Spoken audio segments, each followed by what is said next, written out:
The Shop 3 Sheep Eater. Written and read by W.P. Thrift, who can be contacted at Lantis Armstrong on Twitter. And cover art created by JD, contactable at Radix_L on Twitter. Chapter 22 Otaku Ninja.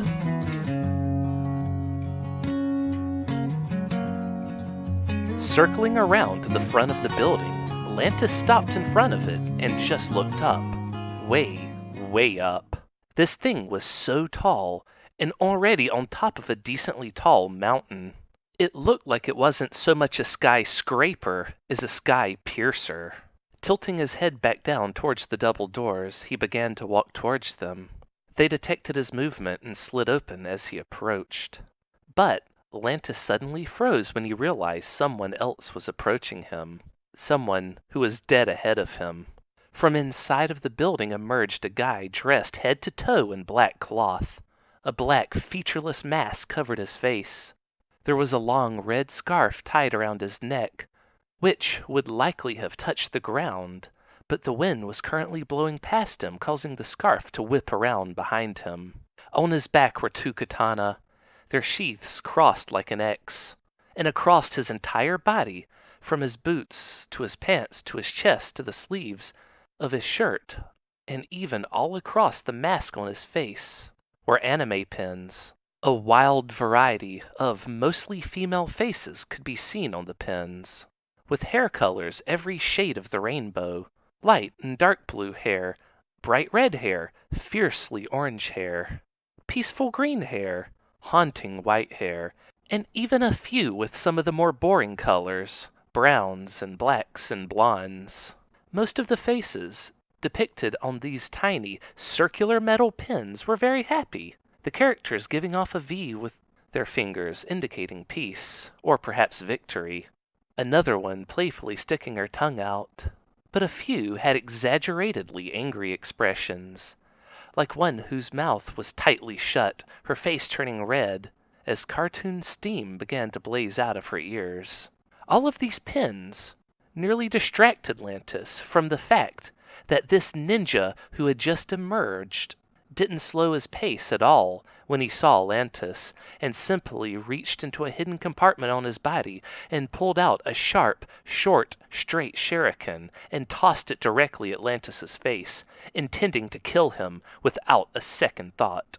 Lantis's hand shot up and caught it, when it was less than an inch from his face.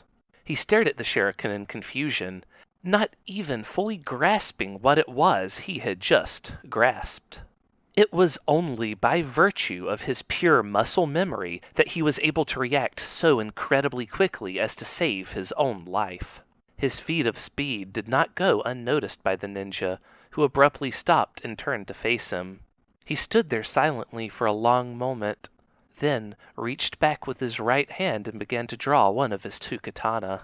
The blade had a wavy pattern going all the way down it, as proof of the high-quality forging it had underwent, as it was folded thousands of times by a master blacksmith. When the blade was fully drawn, the ninja began to kneel slowly, his legs spreading wide apart as he did so. Then he sprang at Lantis, slicing through the air with his katana as fast as greased lightning. The ninja stared at his blade, hanging in the air for a long moment, and then turned to stare at the guy who had been fast enough to dodge out of its way in time. He stood up straight, the katana held by his side, with the blade now pointed slightly towards the ground. Interesting, the ninja said, his voice deep and gravelly. And who, might I ask, are you? Agent Biscuit, Lantis replied with a great deal of hesitation, as he still hadn't nailed down exactly how he wanted to introduce himself. He wasn't sure which name to use, though he really should just pick one and own it. He needed a name he could be proud of. That is a stupid name, the ninja replied. Lantis pouted. Maybe he would go back to using solid biscuit after all. I am Otaku Ninja, last surviving member of the Ouroboros clan, He said. I will do you the singular honor of knowing the identity of your killer as a boon for proving yourself a true warrior to me. Now your spirit can take comfort in this fact in the afterlife. Otaku Ninja gave a slight bow, then resumed his previous aggressive stance. Lantis quickly reached back to grab his gun, and before his hand had even made it halfway around the handle, his foe had leapt at him again and sliced. This time, Lantis had to limbo backwards to avoid the horizontal swipe. While still contorted backwards, he finished drawing his gun and then fired several times at the guy, aiming square at his chest.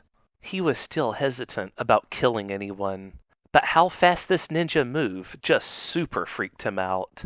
His worries of killing someone were for naught, however, as Otaku Ninja was gone the second he opened fire. But he had not gone far. In fact, he was now standing on Lantis's thighs, while he was still in his limbo stance. Holding his sword with both hands, he stabbed straight down at Lantis's heart. Lantis twirled his body hard to one side and spun out from under Otaku Ninja, and then regained his footing nearby. He drew a knife to hold under his gun, ready to get to stabbing should Otaku Ninja get that close again. Otaku Ninja seemed to know the stance, however, and taunted Lantis by circling him just barely outside of melee range. So close that he could close in if fired upon, but too far away to be stabbed. It was a perfect, diabolical dead zone for Lantis to have to deal with. He wasn't attacking now, but rather he was goading Lantis into trying to make a move. Lantis decided to give him what he wanted and rushed forward a step as though to stab him. Otaku Ninja reacted immediately, stepped backwards and sliced horizontally, but then his foe was gone. Otaku Ninja didn't notice the 153-pound weight difference on his katana until it was too late. His foe had already had a chance at a clean, unguarded shot at him, and he knew it. An entire heartbeat had passed before he looked to his right and saw Lantis standing on the flat side of his blade, gun pointed square at his head. He dropped the katana down, and Lantis hopped to avoid losing balance. And, at the same time, he drew his second katana and sliced through the air. Lantis again quickly placed his foot on the katana and used it to leap over Otaku Ninja. Yet, still, he hadn't fired a single shot. Landing, only then did he fire, and Otaku Ninja quickly sliced the bullet out of the air, with a hypnotic series of slices. The second Lantis's clip was empty. Otaku Ninja charged him. He had been counting the bullets, and he knew how many bullets there would be just by having listened to the gun fire and recognizing the exact model based on the sound instantly. And so he knew precisely when his time to strike would be. Several quick swipes at his foe were all blocked, much to his surprise, by a flurry of kicks. The steel toes at the end of Lantis's boots were tough enough to block a sword strike. Otaku Ninja had never even seen that technique employed before. He ducked back as Lantis retaliated with the knife, and during the spare few moments it took Lantis to drop the clip out of his gun and slam another one in one fluid motion, Otaku Ninja shouted at him, Why didn't you shoot at me when you had an opening? You are soft. "Fuck off!" Lantis retorted, firing again, but quickly stopping as he knew it was useless. Otaku Ninja could easily slice the shots out of his way within human speed, and after ceasing fire, he went and rushed forward into melee range. Otaku Ninja leapt into the air and, surprisingly, slung one of his katanas at his foe. Lantis sidestepped it, aiming up, wondering if one katana alone, and Otaku Ninja being in the air, meant he would not be able to stop a near full round of shots, when he felt a piercing pain go across his left arm. "Ah, motherfucker!" Lantis cried out, clutching his arm for a quarter of a second until he saw the source. The katana had returned to its owner. Otaku Ninja had invisible strings tying the ends of his katana to his wrists, and he could recall them with a simple tug. Lantis fired several shots at Otaku Ninja the moment he went to grab his katana, and in the brief moment his foe was vulnerable, one of the shots pierced clean through his right thigh. Otaku Ninja let out an involuntary scream twice, once when the shot hit, and once when he landed on the ground, the full weight going into that leg. He glanced down at the injury, and by the time he had glanced back up, Lantis was already on top of him. He tackled Otaku Ninja to the ground, and while he mounted on top of him, went to stab him in the neck, freezing before he did so. He still couldn't bring himself to do it. Not even now. It was a good thing he didn't this time, however, as Otaku Ninja already had a second shuriken out, pressing against Lantis's neck, too.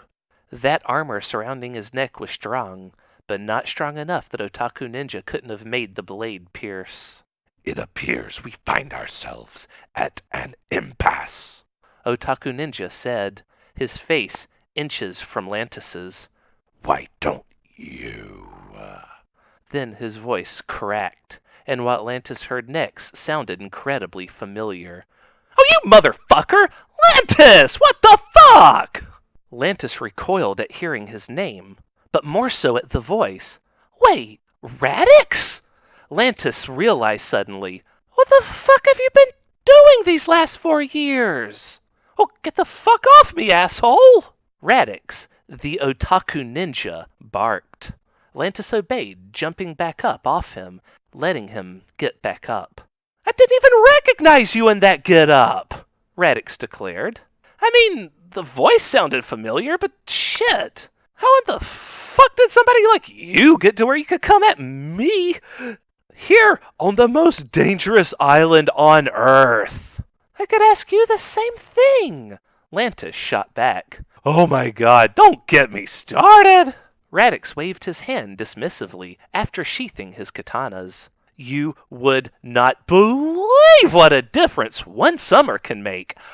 Let me just say that."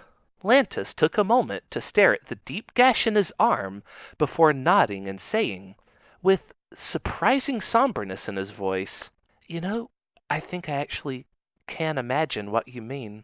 Lantis glanced back up at his old friend. "So I guess this means you're not going to try and kill me anymore?" "Oh, right. Okay. About that, you see, the thing is..." But his words were cut off as the land suddenly shook violently enough to throw both of them off their feet. They were back on their feet almost instantly, and as a second shockwave came, they braced this time, neither one of them being overwhelmed by this unseen force. Rapid booms erupted through the land, as it sounded like a giant was approaching them rapidly. Sure enough, from just around the side of the tower came a massive giant robot, its gigantic frog legs slamming the ground hard enough to create earthquakes as it ran at them.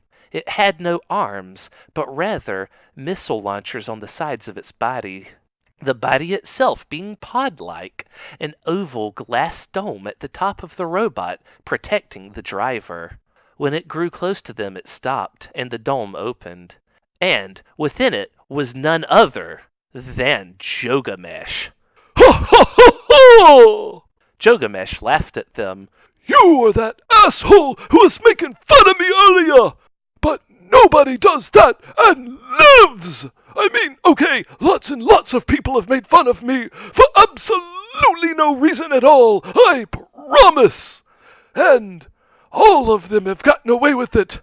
Until now! Oh! I am the one with the power now! I am the one with control! I am the one with authority! I am truly and for real this time! Chogamesh, the warrior king!"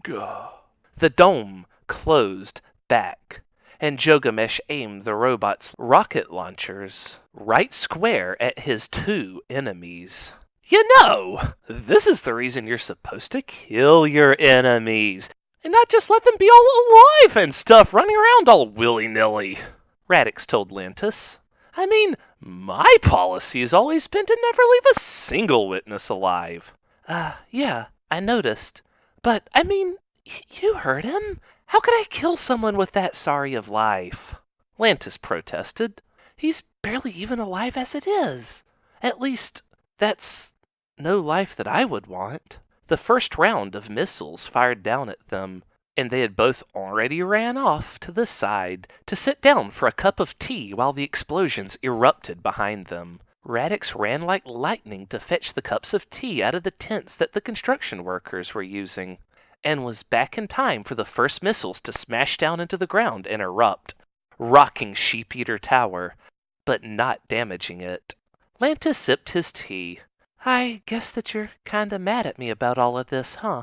Radix had pulled his mask up over his nose so that he could sip from his cup of tea, and said, Nah, I was actually looking for that robot there anyway. Him showing up in it like that saves me the trouble of trying to find it. Oh, you don't say, Lanta said, realizing that that must have been why Otaku Ninja was inside of Sheep-Eater Tower. He had been searching for this robot. Another volley of missiles erupted right where they were just sitting, blasting a huge chunk out of the mountain when it went off. Radix and Lantis were now sitting on top of the robot's domed head.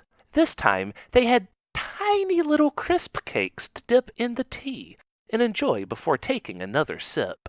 Lantis had ran back down to the tents to fetch those little crisps for the two of them, while waiting for the last set of explosions to go off. The robot now jerked around, looking for them. Jogamesh wasn't able to detect them on top of the robot's head. I do say. Radix carried on the conversation from before. He took a bite of the crisp cake. It was good. You know, some bloke phoned up the agency I work for and let them know that this robot was just sitting here, waiting for me to break in and steal it. A jolly good show from that lad, I declare. Quite, Lantis said, taking a bite of the crisp cake himself. The hatch opened up and Jogamesh emerged out again with a shout. Where did you two go? Solid Biscuit and his asshole friend, come out and face the wrath of the Warrior King! Well, that's my cue, I guess, Radix said, pulling his mask back down and setting the tea and cake aside. Best of luck doing whatever you're gonna do with this, Lantis told him. You should probably hop down, Radix said, going back into his full Otaku Ninja voice. Otaku Ninja slid down the side of the robot's body, grabbed Jogamesh, who was still peeking out from the dome, and tossed him out of the pilot seat before jumping into it himself. Otaku Ninja hit a button, and the hatch closed. Meanwhile, Jogamesh freely plummeted a good 40 feet before crashing down on his side on the ground below, at which point he lay there in stunned silence for a long moment before he began to kick and scream and holler and cry. He cried like Lantis had never heard anyone cry before in his life. Lantis had just landed on his feet before Jogamesh's waterworks had really started up. He cringed at the sound of the big baby. It was an ear-piercing screech. Then, the back of the robot began to open up, and bulbs of light began to emerge out from the newly opened hatches before the robot began to lift up off the ground. Oh shit! That thing can fly? Lantis was amazed. He took several huge strides back, holding one hand up to his eyes to try and dim the light while staring directly up at the robot, flying off up into the air. Otaku Ninja then announced over the megaphone, because the robot had such a thing and there'd never actually been a reason for Jogamesh to ever make himself vulnerable in the first place by opening the hatch. Do not think of this as the end of our alliance, because I never said that we had an alliance in the first place. I told you before, no witnesses can be allowed to survive. Oh, come on! Lantis yelled up at him. Don't be a dick! Of course, Otaku Ninja couldn't hear him from all the way up in the sky, where the robot now flew. And then a volley of missiles launched from the arms of the beast before it turned and jetted off into the wild blue yonder. Unlike Gilgamesh's pitifully aimed missiles, these were all well spread and extremely life-threatening. Lantis had a moment of clarity, where he saw that Gilgamesh was going to be struck first. That whiny little nothing was about to truly be nothing. Lantis could run right now and almost certainly survive. Or he could opt to be a hero and save his enemy. Oh my God, I'm going to die! Gilgamesh screamed out as the missiles rapidly approached. And then the world would begin to blur around him as he felt his head smash against something leathery and solid. The world behind Gilgamesh lit up as innumerable explosions erupted across the land, as his jaw went agape at the force of the explosions that propelled him and his leathery, mysterious guardian rapidly into the air, past the treetops. Complete disorientation overwhelmed Gilgamesh as the world began to tumble, a spark of fire continuously flashing into view and then rotating out of it, until his mystery guardian crashed down hard onto solid rock, and he felt the two of them tumbling a good long ways down the mountain. Gradually, they came to a stop, and then they fell again, straight down another 8 feet, smashing down onto gravel on a flat plain just below the mountainside. Gilgamesh was then thrown off of his savior. He pushed himself up with his good arm and found himself staring down at a second long drop. This one was nearly 1,000 feet. Gilgamesh screamed and pushed away from it, further back onto the safe ledge that they had landed on. Looking up, the bandanaed man he had once looked at like he was the devil himself now looked like his own personal guardian angel. Thank you so much! Gilgamesh bellowed. You're my new friend for life! I love you, friend. Lantis groaned, walking away from Gilgamesh, doing his best to forget that he had just done this. He was already regretting it. Ow, my arm!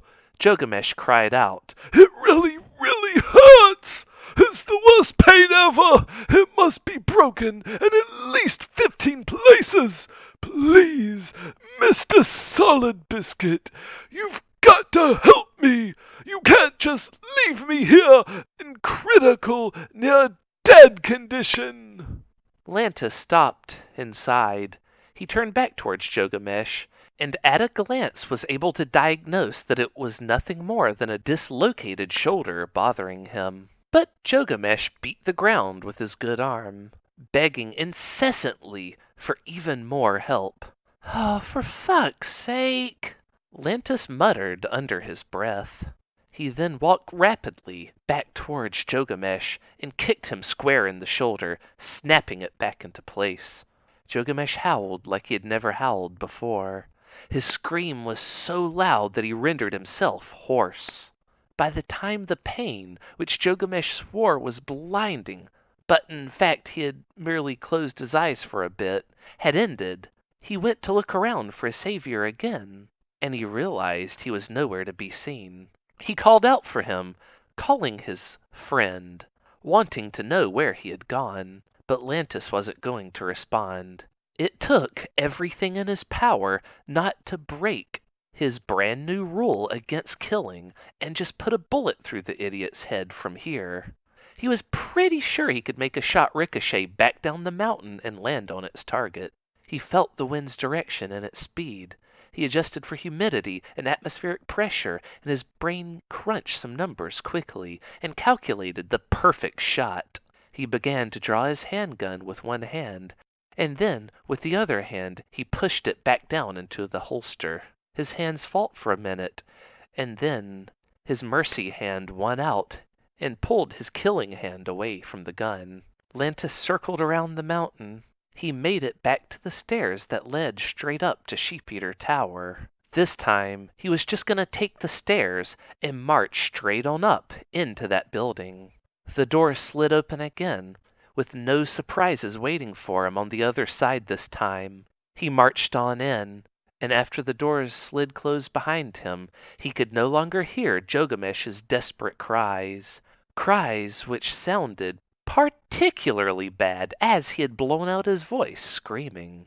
So now every syllable uttered came out raspy and pained. Out of sight, out of mind. Lantis had to focus now. He was inside of Sheep-Eater Tower, and only 100 floors stood between him and his ultimate goal.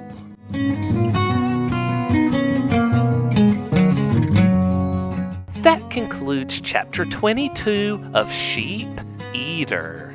Tune in every Tuesday for new chapters, and please subscribe to be notified the moment they're released. If you would like to reach me, you can do so at Lantis Armstrong on Twitter. That's LANTISARMSTRONG. Thank you for tuning in, and we hope you'll join us again for next week's chapter. He's nibbling on your dreams.